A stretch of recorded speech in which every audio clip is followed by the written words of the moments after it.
여러분, 혹시 이런 경험 없으신가요? 밤새도록 정말 재밌는 영상을 몰아보고 친구들과 시끄럽게 웃고 떠들며 신나는 금요일 밤을 보냈습니다. 그런데 왜 다음날 아침 혹은 그 모든 즐거움이 끝난 순간 이상하게 마음 한구석이 텅 빈 것처럼 공허할까요? SNS에서 좋아요가 수백 개 찍히고 새벽까지 짜릿한 게임을 즐기며 레벨을 올렸습니다. 분명히 즐거웠는데 왜 그토록 바라던 것들을 손에 넣은 순간의 기쁨은 그리 오래가지 않을까요? 우리는 매일같이 더 자극적인 것, 더 재미있는 것, 더 맛있는 것을 찾아 헤매지만 그 즐거움은 마치 손에 쥔 모래처럼 순식간에 사라져버립니다. 왜 우리는 결코 진정으로 만족하지 못하는 걸까요? 오늘 우리가 왜 항상 공허하고 왠지 모를 우울감에 시달리는지, 그리고 이 끝없는 굴레를 끊어낼 유일한 해답은 무엇인지, 그 충격적인 진실에 대해 이야기해보려 합니다. 우리 뇌는 생각보다 단순하면서도 아주 교활하게 설계되어 있습니다. 우리가 흔히 즐겁다, 짜릿하다고 느끼는 그 모든 감정의 중심에는 바로 도파민이라는 신경 전달 물질이 있죠. 많은 분들이 이 도파민을 행복 호르몬이라고 오해하시는데요. 사실 이건 완전히 잘못된 정보입니다. 도파민은 행복 호르몬이 절대로 아닙니다. 그것은 욕망 호르몬이자 기대 호르몬입니다. 즉, 이걸 하면 즐거워질 거야 라고 우리를 끊임없이 부추기고 다음 자극을 원하게 만드는 강력한 연료 같은 것이죠. 여러분이 야한 동영상을 찾아볼 때, SNS에 새로 고친 버튼을 누를 때, 배달 앱에서 자극적인 야식을 고를 때 우리 뇌에서는 바로 이 도파민이 미친 듯이 분출됩니다. 이것은 원시시대부터 우리 조상들이 사냥감을 기대하고 희귀한 열매를 찾아다니게 만들었던 생존을 위한 강력한 동기부여 시스템이었습니다. 하지만 현대사회는 이 시스템을 완벽하게, 그리고 아주 악의적으로 해킹해버렸습니다. 우리는 더 이상 사냥을 하거나 열매를 찾기 위해 며칠씩 숲을 헤맬 필요가 없어졌죠. 손가락 하나만 까딱하면 1분 안에 원시인이 평생 느낄까 말까 한 즉각적인 자극을 얻을 수 있게 된 겁니다. 문제는 이 쉽고 빠른 도파민에는 치명적인 결함이 있다는 겁니다. 그것은 바로 지속성이 없다는 사실입니다. 더 큰 문제는 이 도파민은 내성을 만든다는 겁니다. 어제 봤던 영상보다 오늘 더 자극적인 영상을 찾아야 하고, 어제 마신 술보다 오늘 한 잔 더 마셔야만 겨우 비슷한 수준의 기대감을 느낄 수 있게 되죠. 여러분이 SNS에 무한 스크롤을 멈추지 못하는 이유, 15초짜리 짧은 영상에 몇 시간을 낭비하는 이유도 모두 이 때문입니다. 넷플릭스가 다음 에피소드를 자동으로 재생하고 유튜브 알고리즘이 여러분의 취향을 귀신같이 알아내서 다음 영상을 추천하는 것, 데이팅 앱에서 끝없이 다음 사람의 프로필을 넘기게 만드는 그 모든 시스템의 목적은 단 하나입니다. 어떻게 하면 사용자가 우리 앱에 더 오래 머물며 그들의 도파민 시스템을 더 효과적으로 해킹할 수 있을까? 바로 이것이죠. 지금 이 순간에도 수천 명의 천재 엔지니어들이 바로 그 목적을 위해 치열하게 연구하고 있습니다. 이것이 바로 중독의 시작이자 현대사회가 설계한 거대한 공허함의 덧띠입니다. 그렇게 자극적인 쾌락을 쫓는 질주가 끝나면 우리에게 무엇이 남을까요?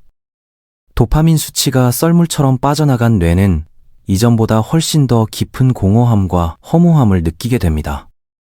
우리가 흔히 현자타임이라고 부르는 그 순간, 술이 깬 다음날 아침, 내가 어제 왜 그랬을까 하는 그 끔찍한 우울감, 폭식 후에 밀려오는 자기 혐오, 이 모든 것이 바로 도파민의 배신입니다.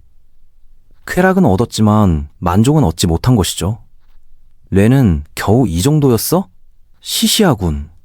더 큰 자극을 가져와 라며 우리에게 더 세게 채찍질할 뿐입니다. 이것이 반복되면 우리는 무언가에 집중하는 능력 자체를 상실하게 됩니다. 5분짜리 영상도 지루해서 이 배속으로 돌려보고 책 한 페이지를 읽는 것도 고역이 되죠. 뇌가 쉽고 빠른 도파민에 완전히 절여져 버려서 느리고 어려운 만족감을 기다려주지 못하게 된 겁니다. 그렇다면 이 텅 빈 느낌을 근본적으로 채워줄, 절대로 우리를 배신하지 않는 진짜 행복은 대체 어디에 있는 걸까요? 오늘 제가 여러분께 드릴 수 있는 답은 딱 한 가지입니다. 바로 목표, 즉 펄포스입니다. 우리는 흔히 목표라고 하면 세상을 구하겠다거나 엄청난 부자가 되겠다 같은 아주 거창하고 위대한 것만을 생각합니다. 저는 그런 대단한 목표가 없는데요, 라고 생각하실 수도 있죠. 하지만 여기서 말하는 목표는 그런 것이 아닙니다. 그것은 때로는 아주 사소하고 때로는 고통스럽기까지 한 고군분투하는 그 과정 자체를 의미합니다. 도파민이 노력 없는 결과를 원하게 만든다면 진정한 행복은 결과 없는 노력 속에서, 즉 과정 그 자체에서 나옵니다. 예를 들어 볼까요? 여러분이 주말 내내 방구석에 누워서 영상을 보는 대신 큰맘 먹고 이케아에서 책장 하나를 사왔다고 상상해 봅시다. 설명서는 암호처럼 알아보기 힘들고 나사는 자꾸 삐뚤어지고 망치질은 서툴고 땀은 비 오듯 흐릅니다. 손은 아프고 짜증이 나고 당장이라도 포기하고 싶죠. 이건 쾌락과는 거리가 멉니다. 오히려 고통에 가깝죠. 우리의 뇌는 지금 당장 때려치우고 배달 앱이나 켜라고 속삭일 겁니다. 하지만 몇 시간의 사투 끝에 드디어 당신의 손으로 삐뚤빼뚤하지만 어쨌든 책장 하나가 완성된 그 순간을 떠올려 보십시오. 그때 느끼는 감정은 야식을 먹을 때의 그 짜릿함과는 완전히 다릅니다. 그것은 바로 내가 해냈다는 깊고 조용한 만족감이자 성취감입니다. 바로 이 순간 우리 뇌는 도파민이 아닌 진짜 행복 호르몬들을 우리에게 선물로 주기 시작합니다. 그 첫 번째가 바로 세로토닌입니다. 이건 평온함과 자부심, 그리고 내적 안정감의 호르몬입니다. 나는 꽤 괜찮은 사람이야. 나는 이만큼의 어려움을 이겨낼 힘이 있어 라는 내면의 단단한 만족감을 주죠. 이건 도파민처럼 우리를 흥분시키거나 들뜨게 만들지 않습니다. 하지만 절대 우리를 공허하게 만들지도 않습니다. 오히려 텅 비었던 마음을 묵직하고 따뜻하게 채워주는 역할을 하죠. 매일 아침 일어나 이불을 정리하는 작은 습관, 어질러진 책상을 깨끗하게 치우는 것만으로도 이 세로토닌은 분비됩니다. 질서를 회복했다는 신호이기 때문이죠. 두 번째는 엔도르핀입니다. 우리가 그 힘든 조립 과정을 버텨냈을 때, 그 고통과 스트레스를 이겨냈을 때 내가 주는 강력한 보상, 즉 쾌감입니다. 러너스 하이와 같은 원리죠. 고통스러운 운동을 끝마쳤을 때 느끼는 그 상쾌함, 몇 시간 동안 끙끙대던 코딩 문제를 마침내 해결했을 때의 그 희열, 그것이 바로 엔도르핀의 마법입니다. 이것은 고통 뒤의 보상이기에 도파민보다 훨씬 강력하고 오래 지속됩니다. 그리고 만약 여러분의 목표가 다른 사람과 연결되어 있다면 옥시토신까지 나옵니다. 팀 프로젝트를 함께 밤새워 완수했을 때, 혹은 내가 만든 무언가가 내가 한 조언이 다른 사람에게 작게나마 도움이 되었을 때 느끼는 유대감과 신뢰의 호르몬이죠. 인간은 사회적 동물이기에 이 옥시토신은 우리에게 가장 근본적인 소속감과 안정감을 줍니다. 세로토닌, 엔도르핀, 옥시토신, 이 세 가지가 바로 우리가 진짜 행복이라고 부를 수 있는 감정의 실체입니다. 그리고 이 모든 것은 목표를 향한 고군분투라는 과정을 통해서만 얻을 수 있죠. 이것이 바로 일론 머스크, 빌 게이츠, 마크 저커버그 같은 사람들이 그 천문학적인 돈을 가지고도 왜 여전히 새벽같이 일어나 치열하게 일하는지에 대한 가장 명확한 답입니다. 그들이 돈이 더 필요해서 일하는 걸까요? 절대 아니죠. 그들은 이미 평생 써도 못 쓸 돈을 가졌습니다. 그들은 돈을 버는 게 아니라 게임을 하고 있는 겁니다. 화성에 인류를 보내겠다, 전 세계의 질병을 없애겠다는 거대한 목표, 즉 퍼포스 그 자체가 그들을 움직이는 연료죠. 그 목표를 향해 나아가는 과정에서 마주치는 수많은 문제들을 해결하고 고군분투하고 마침내 무언가를 창조해내는 그 과정에서 오는 세로토닌과 엔도르핀의 강력한 보상을 그들은 본능적으로 알고 있는 겁니다. 만약 그들이 내일부터 모든 일을 그만두고 호화로운 섬에서 매일 파티만 연다면 어떻게 될까요? 처음 며칠은 도파민이 폭발하며 즐거울 겁니다. 하지만 정확히 일주일만 지나도 그들 역시 우리와 똑같이 혹은 우리보다 더 심각한 우울감과 공허함에 빠지게 될 겁니다. 더 확실한 증거를 보여드릴까요? 수많은 복권 당첨자들의 삶을 추적한 놀라운 연구 결과가 있습니다. 그들 대부분이 당첨 후 2년에서 4년 이내에 원래의 행복 수준 혹은 그보다 더 불행한 상태로 돌아갔다고 합니다. 심지어 파산하거나 마약에 중독되거나 모든 인간관계를 잃는 경우도 허다했죠. 왜일까요? 너무나도 간단합니다.